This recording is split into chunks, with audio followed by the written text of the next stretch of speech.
Hello there, ladies and gentlemen. It's Dr. Phil here, and you can see the sign here, RIP, broken heart, boo, Hammond organ. So one thing that you may or may not know about me is that I am a musician. I'm not trying to say I'm a good musician, I'm just saying I am a musician.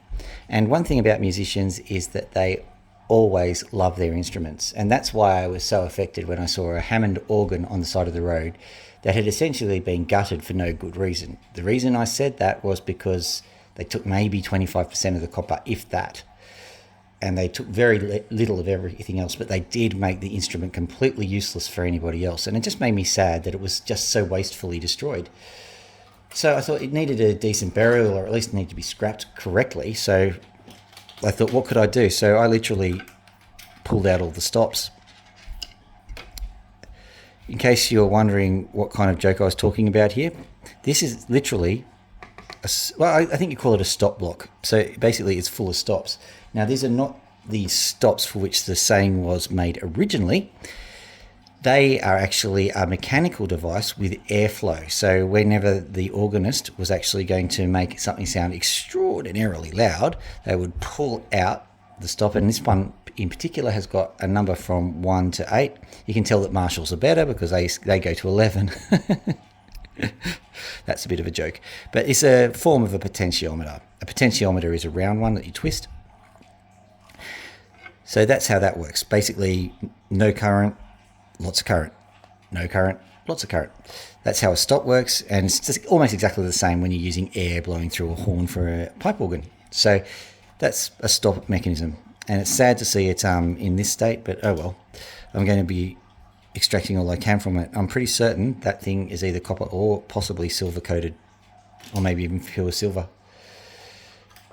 There are a few things that are really cool about this. The thing that makes a Hammond organ work is the series of switches, which actually sit there in a bank of switches. I'll try and make it look like it's less sad. So they kind of look like that, and you sit there, flick whatever you want on and off. And how do they work?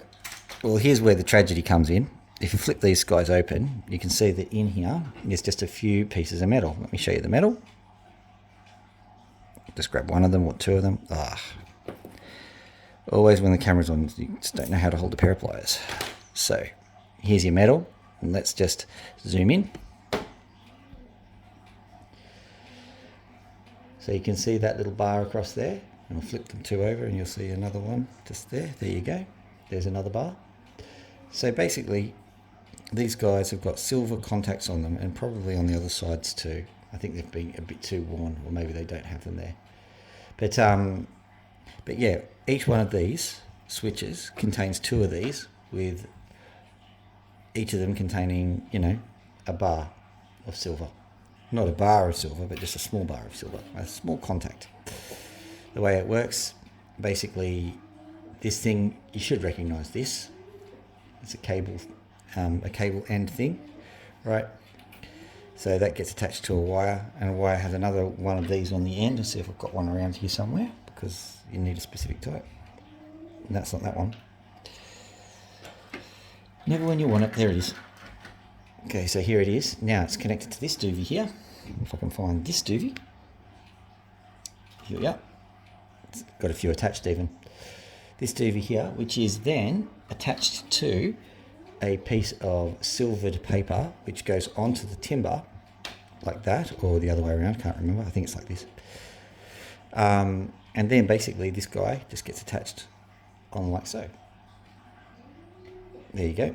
And that's your circuit attachment. It essentially turns the piece of timber that the entire Hammond organ is sitting onto into an entire circuit board.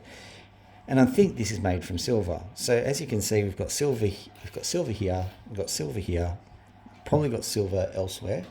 In this wire, I'm actually going to test it out, but I suspect, once again, I'll make sure you look at it. When we zoom it in, you can see it's braided. And that's an awful lot of effort. I know you can mechanically make braided wires, but this is 60s, 70s tech, so not as common. So that's what makes me suspect that this is more than just an ordinary tin-coated or silver-coated wire. It might be pure silver. Have a look at here. This is the wire as it looks in its natural state. I think it looks pretty good. Okay, I managed to get this. This is the serial number. It's a genuine Hammond organ. You can see the product service and description. You can see somewhere it says, there it is, Hammond Organ Company. Oh well. So